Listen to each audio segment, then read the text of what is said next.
परम प्रेममय परम दयाल श्री ठाकुर अनुकूल चंद्रंकर स्वहस्त लिखित सत्यानुसरण ग्रंथ पाठ। जगतरे मनीष जेते जहाँ दुख पाए तार अधिकांश ही कामिनी कांचन प्रति आसक्तिर आसे।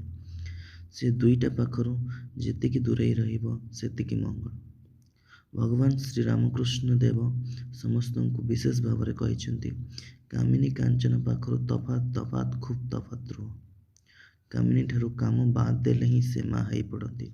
विश्व अमृत हो गला आ माँ केवल माँ कामिनी नुह। माँ शेष घी दे भाविले ही सर्वनाश। सावधान माँ को मागी भावी मर नहीं। प्रत्येकंकर माँ ही जगत जननी।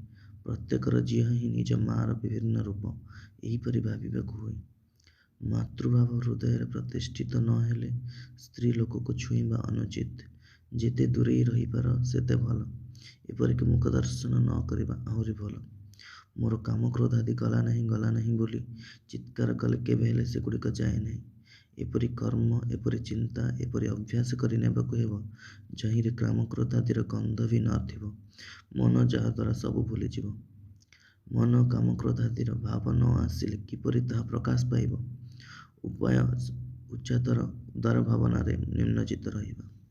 सृष्टि तत्व गणित विद्या रसायन शास्त्र इत्यादि आलोचना कामरीपुर दमन हुए। कामिनी कांचन संबंधी जेकोसी रकम आलोचना ही से आसक्ति आनी पारे। से सब आलोचना जेते दूरे रही पार सेते भल। ओम शांति शांति शांति शांति।